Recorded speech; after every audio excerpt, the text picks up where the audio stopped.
Welcome everybody. We're Ty and Charlene Bollinger, and we have some exciting news to share with you. We're working around the clock to bring you our 9-episode docuseries, The Truth About Vaccines 2020. But before we do, if you find this information helpful, please click the share button below to let your friends and your family know this is the most important health topic that we have today, especially in light of the recent calls for mandatory coronavirus vaccines.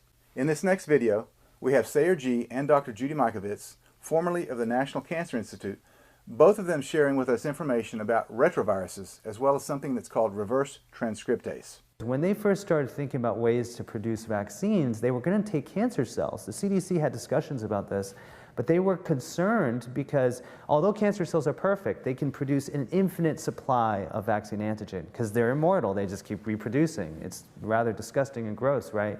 But they were concerned because they thought there could be a what they call oncogenic factor in there. It's cancer, so maybe if you grew these vaccines out of cancer cells, it could cause cancer. So they're, you know what, we're not going to use human cancer cells, we're going to use animal cells instead. And so they chose not to use cancer cells from animals, but regular animal cells, thinking, oh, well, this is safer. They didn't know at the time that there was this thing called reverse transcriptase, which is an enzyme that can take genetic information from another species and put it into the genome of a species like a human.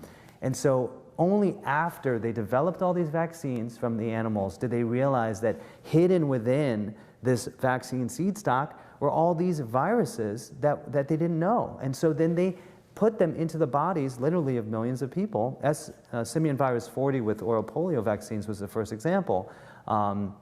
Even Morris Hilleman acknowledged that they were causing cancers, and this is documented, but this is just the tip of the iceberg. There is reverse transcriptase activity in MMR vaccines recognized since 1994. What do you mean by reverse transcriptase? Reverse transcriptase is an enzyme that only retroviruses have. And so what it does is it reverse transcribes, writes backwards the genome, which is RNA, into DNA, and then it inserts itself into your DNA. Wow. And stays there for your lifetime and for generations after that. So reverse transcriptase is a hallmark of the presence of a retrovirus. So in 1994, our government, the UK government, the WHO, the World Health Organization, everybody accepted and talked about and discussed in institution of medicine meetings the presence of reverse transcriptase in the MMR vaccine and whether or not it posed a threat. Well, fast forward to 2011, our work and the ramifications of our work said absolutely it makes a difference. And absolutely it makes a difference, absolutely it's there, and oh my God. It was the big oh my God moment in our book, In Plague, where we presented these data, and they basically said, we can't stop this, they're everywhere.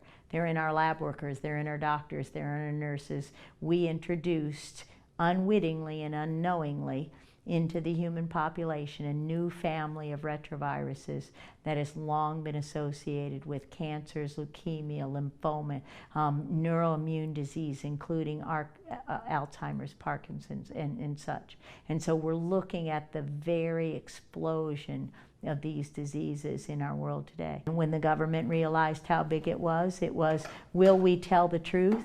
Will we say we introduced it by a contaminated blood supply or contaminated vaccines?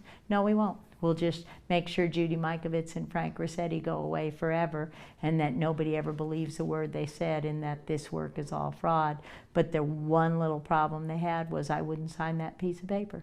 I wouldn't agree. I wouldn't say it. The data support it. We'll continue talking about the data, and neither would Dr. Rossetti.